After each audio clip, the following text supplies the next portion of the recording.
is a pressure pot system where all the paint is in a pot at the front there. The pot is charged and then paint is fed through the line at a constant rate.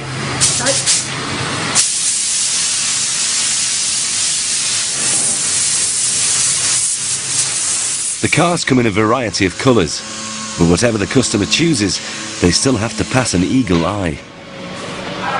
No, my name's Claude, but my nickname within the business is either Hawkeye or the Master. If I see something, I have to pull it up, but just can't leave it. I am fussy. I have to be for these sort of jobs.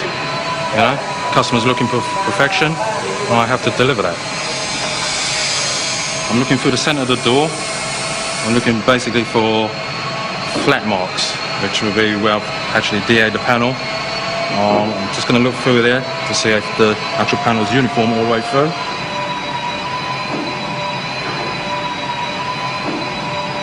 It's going to be one of those days where this panel is going to be spot on.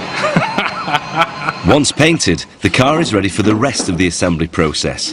First is the electrics, which come in something called a loom. In this box is the wiring loom for the car in its entirety. With over 2 kilometres of cable and 2,000 individual circuits, it takes a team of 3 men to put it in place.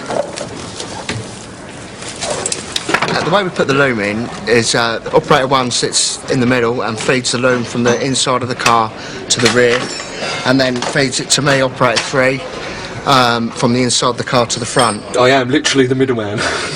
One feeds and one tugs. Your knees and your back, they tend to hurt after about 10-15 minutes, but it's not too much, you get used to it.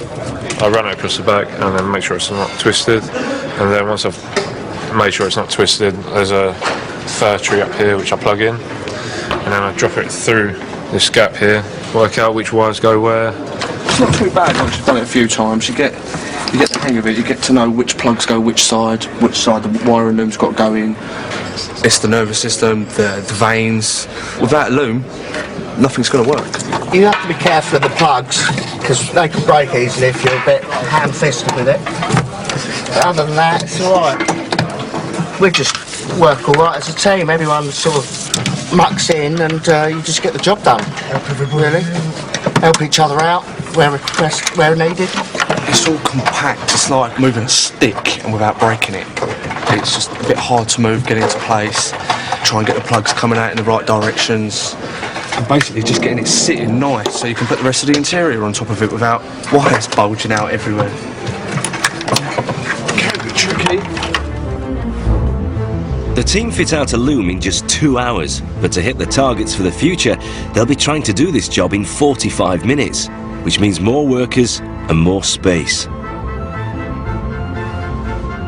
Since March 2010, this purpose-built production line has emerged on the landscape right next to the main building for exactly that reason. Operations Director Alan Foster is in charge of the build.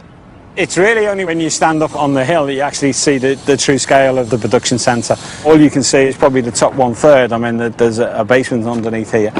For McLaren to succeed with their ambitious business plan and recoup their costs, the new facility has to increase production to at least 2,000 cars a year. So what you've got here is general assembly. It's just a larger version of what we saw previously in the technology centre. It's a row of 18 cars on the right hand side, 14 cars on the left hand side that come back towards us before they move off into completion. When you open this door, you'll walk onto the production floor of McLaren Automotive. This is the new production centre for the 12C. So we've got body construction, which is just to the right of me. Just behind the wall is the new paint shop. And then, as I say, we've got general assembly and then final vehicle and line certification for the cars before they go out to the customers. You can create a facility to do today's job, but in 5 years' time, that facility possibly won't be able to do what you want to do. So then you're into large structural changes, equipment changes, very expensive. So what we try to do is maintain openness, and there's only really 3 hard points in the complete facility: the rolling road, the monsoon and the paint shop. Everything else is completely interchangeable at almost within a week's notice. The carbon fibre monocell tub is not the only F1 innovation to cascade into the new car. They've also included a technology that was actually banned from Formula One. We've introduced some very innovative ideas over the years. Brake steer was our secret weapon. Brake steer was a fourth pedal inside the cockpit. So conventionally you have three pedals, the throttle, the brake and the clutch. We introduced a fourth pedal on the left, and in the corner the driver could squeeze that pedal and it biased the drive to the outside wheel and enhanced the turning of the car. Well, we kept it a secret for, I think, about 6 races, and then a journalist put his camera down inside the car and he got a picture of that fourth pedal and the secret was out. But it's a great method of improving the cornering. Neil's car had an extra pedal, but the 12C does this all via computer.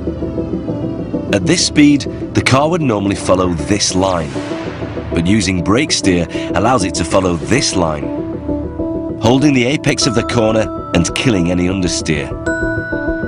By taking into account the speed and steering angle, the computer works out the correct trajectory.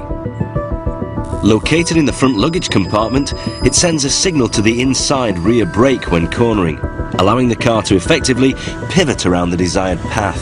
So all you feel is like someone's grabbed hold of a pole on the inside of the corner and you're swinging around it, so it just buys you massive cornering performance without having to compromise high speed stability, and so we've got the best of both worlds. But it's not just the brake steer that helps with handling.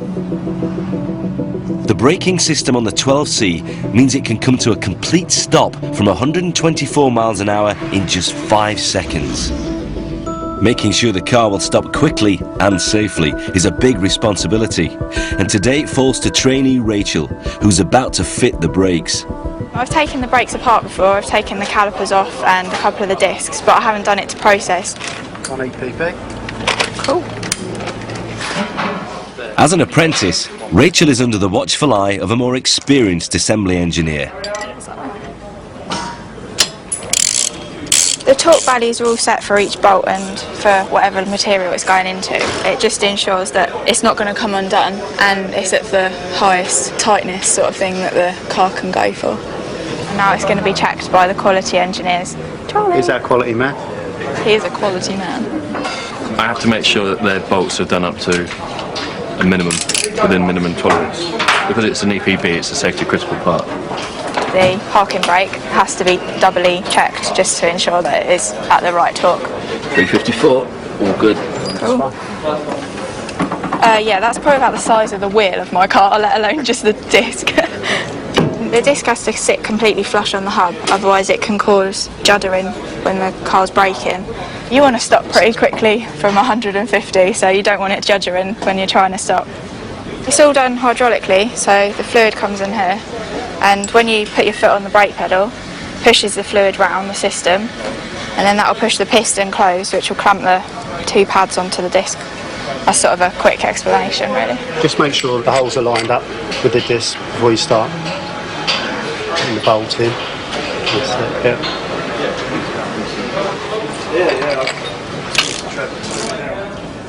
I've found that having small hands is quite an advantage, as a lot of the guys are ended up coming around here and going, oh, can you just get that for me, or can you just plug that in, or can't reach it.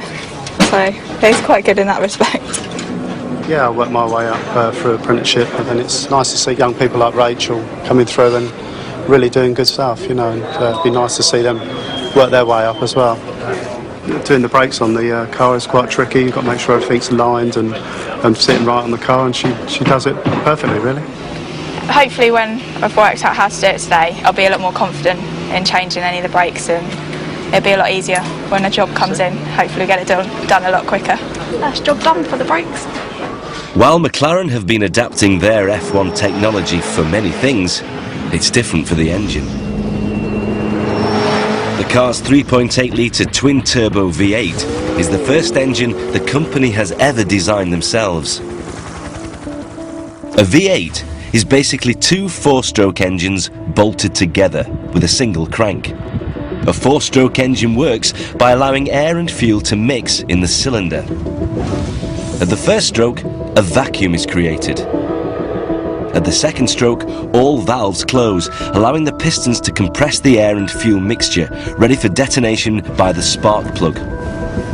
The explosion forces the piston down, transferring its energy to the crankshaft, which in turn powers the flywheel, the gears and the wheels. The last upward movement of the piston forces open the exhaust valve, releasing used gases. The pistons are just one of the 1,100 handmade parts in the engine, and they're made at a specialist factory in Basingstoke. It's the job of Sean Ward to turn these blocks of aluminium called billets into pistons. I've only been in engineering 10.5 years. Before that I spent 9 years as a lorry driver, and before that I was 12 years serving King and Queen and Country, I should say, not King and Country, I'm not that old. The lube we use is a graphite-based lube, sprayed on with a carrier which is GTX. The billet is first heated to 460 degrees C, or gas mark 21, to make the alloy malleable enough for Sean to forge. And the lube we use to paint on the brush is also graphite-based, and it just stops everything from sticking onto the tool.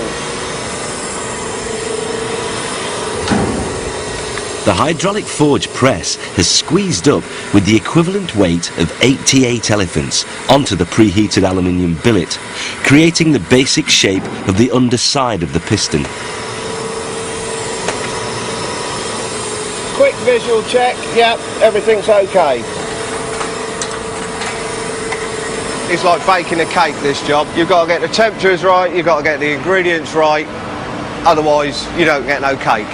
In here we have enough pistons for 29 engines with a few left over. So this week I've produced enough pistons for 60 cars. Don't normally